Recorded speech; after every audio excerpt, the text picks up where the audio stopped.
महाराज जी हम आगे बढ़ते हैं। एक और प्रश्न यकायक आया है कि नवरात्रि पूजन के दौरान जवे कहते हैं, कुछ जगह उन्हें खेतरी कहते हैं, इनका भी बीजापन होता है और इनको भी पूजा में शामिल किया जाता है। इनको किस विधि विधान से बीजोपित करना चाहिए और इनको किस तरह से पूजन करना चाहिए और फिर इनका विसर्जन कैसे करना चाहिए, इनके बारे में बताएं।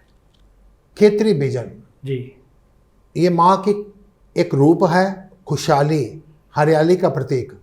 बड़ी सिंपल सी बात है, पहले नवरात्रे वाले दिन बड़ी साफ सुथरी कोई जगह गंगा जल से या साफ सुथरे स्थान पर उसको स्थापित कीजिए। पहले रेत लीजिए, मिट्टी लीजिए, उसमें पवित्र हाथों से उसको आप जमें स्थापित कीजिए। समय समय पर पर्याप्त जल दीजिए, ज़्यादा मत दीजिए, ज़्यादा पुण्य कमाने की कोशिश मत कीजिए। और धीरे धीरे आप देखते हैं, अब सोचने वाली बात क्या है, आप देखते हैं कि धीरे धीरे जैसे जैसे वो हरियाली आ रही है ना, आप खुश होते हैं। तीसरे दिन कहते हैं अरे माता रानी ने दर्शन दे दिया है। फिर वो चौथे पांचवें दिन कहते हैं इस बार माता रानी ने बहुत अच्छे दर्शन दिए हैं, अगले 6 महीने हमारे बड़े अच्छे जाएंगे। मैं बड़ा हैरान होता हूँ, आपने 8 दिन 9 दिन उन जमों के दर्शन करके, खुशहाली के दर्शन करके, हरियाली के दर्शन करते, उसके सामने आपने भजन गाए, कीर्तन गाए, नृत्य किया, आप उसको देख देख के हर्षित होते रहे, उल्लासित होते रहे। लेकिन ये क्या हुआ, 8वें 9वें दिन आपने क्या किया?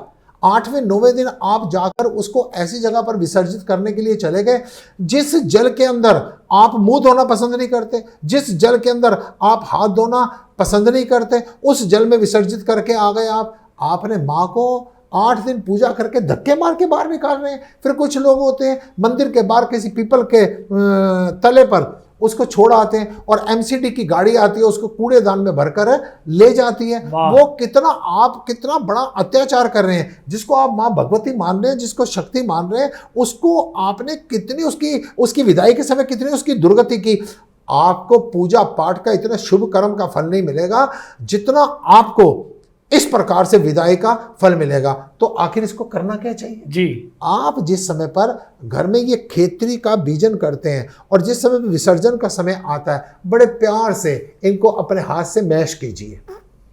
आपके घर पर कुछ पौधे हो या नियर आपके कोई पार्क हो, उसमें जाके मेल्ट कर दीजिए। और सबसे बड़ी बात तो है, अपने घर के पौधों में इसे मेल्ट कीजिए। वो माँ भगवती जिसके 8 दिन 9 दिन आपने साधना की है, वो कहीं बाहर नहीं जाएगी, किसी गंदे नाली में नहीं जाएगी, वो किसी कूड़े के ढेर में नहीं जाएगी, वो आपके घर में ही रहेगी। वो आपके सामने धीरे धीरे दोबारा से अपना रूप दिखाएगी। वो देखेगी मेरे भक्त किस प्रकार से उन्नति कर रहे हैं, वो आपको शुभकामनाएं देगी, आशीर्वाद देगी। और वो जो बालियां हैं ना, अगर आपकी इच्छा उसको सुखा लीजिए 2 दिन, किसी गाय को डाल दीजिए।